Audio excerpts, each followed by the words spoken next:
ও ময়না,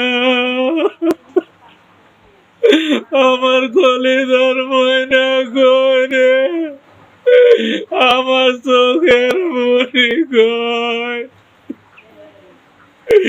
আমি আর ময়না রে তোরা ধরো বিশ্বাস এইভাবে পারবো আমি কোনোদিন কল্পনা করি নাই। আমার মেয়ের এইভাবে অত্যাচার করছে, আমি কোনোদিন আমার মেয়ের ধমকও দিছি না, কেউ ধমক দিছি না, করতেও দিছি না। খুব আদর করতাম, কোরআনে হাফেজ, আমার কোরআন তেলাওয়াত করে করে শোনাইতো।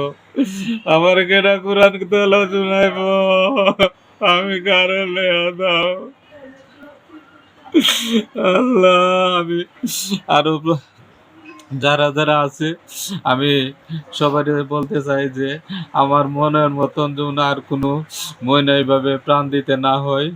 আর যারা মা বাবা আছেন তো আপনার সতর্ক থাকুন, তাদেরকে খেয়াল রাখুন, সন্তানের খেয়াল রাখুন। আর বেগানা কোনো মানুষের সাথে তাদেরকে মিশতে দিয়েন না, এবং কি আপন মানুষের কাছেও মিশতে একটু কম দিবেন। আর যাতে এইরকম কোনো আবৃত্তি না হয়। তবে এইটা আমার মেয়েরে আমার আপন মানুষের মধ্যেই করছে, আমার পাশে পাশেই রয়েছে, তার আড়াল লোক চোখের আড়ালে রয়েছে। আমি আশা করি অত দ্রুত প্রশাসনের লোকজন তাদেরকে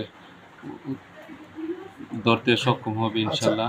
আপনার মনের অবস্থাও খুব খারাপ, আপনাকে আর বেশি বিরক্ত করতে চাই না, শুধু এতটুকুই বলবো যে লাস্ট আপনার মেয়ের সাথে কবে কথা হয়েছিল, যদি এই বিষয়টা আপনি বলতেন যে আমার মেয়ের সাথে লাস্ট এতদিন আগে কথা হয়েছে। তা আমার লাস্টে মনে পড়ে আমি নাইট ডিউটি করি, দিনে আমার মেয়ে লেখাপড়া করে, কিন্তু আমি দিনের বেলা খুব মানে পড়াশোনা নিয়ে ব্যস্ত থাকে বাচ্চা, আর আমি থেকে ঘুমাই। লাস্ট মনে হয় আমার মেয়ের সাথে 3 তারিখে কথা হয়েছিল, সম্ভাবনা যে 3 তারিখে আমার মেয়ের সাথে কথা হয়েছে। মানে আমার মেয়ের ফোন দিলে আব্বা তুমি কবে আইবা, আব্বা তুমি আজকে আই পড়ো, অক্ষণ আই পড়ো, অক্ষণ আই পড়ো। কিন্তু 3 দিন ধরে আমার ওইখানেও কিছু উল্টা পাল্টা কি যেন আমার মনে মধ্যে একটা অশান্তি বিরাজ করতেছে, যে বলার ভাষা নেই, যে অশান্তি বিরাজ করতেছে। তো যাই হোক, হঠাৎ করে আমি বিদেশ থেকে শুনতে পারলাম যে আমার মেয়ে পাওয়া যাচ্ছে না বিচরেতে। তারপরে এই অবস্থা, লাস্টে তো পাইলাম মরা দেয়। কিন্তু আমার মেয়ে আমি জন্ম দিছি ঠিক, লালন পালন করছে আমার ভাইয়ে, আমার বাইরে বরাব্বা করে ডাকতো।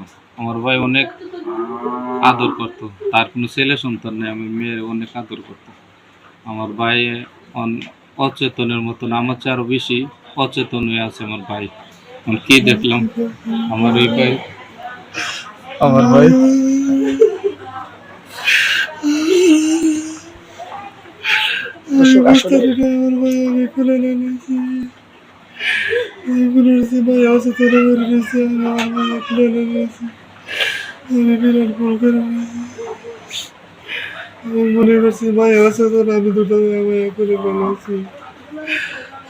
আচ্ছা ভাই, আপনি প্রথম অবস্থায় ময়নাকে কিভাবে উদ্ধার করেন, মানে ওকে কিভাবে আনেন আপনি এই মসজিদ থেকে এই জায়গাতে? আমি তো সারা রাত ময়নারে বিছাই, দিন 3টার থেকে বিছাই, সারা রাত বিছাইছি, ময়নারে পাই নাই। ভোরবেলা হুজুরে, সকালবেলা হুজুরে কইতেছে মায়ার মা, আমার ছোট ভাইয়ের বউর কাছে কইতেছে যে আমি ময়না দুতলা, আমার ময়নার মায়া জাগতেছে, ও ভাই তাড়াতাড়ি বারো, আমার মায়া বলে দোতলা।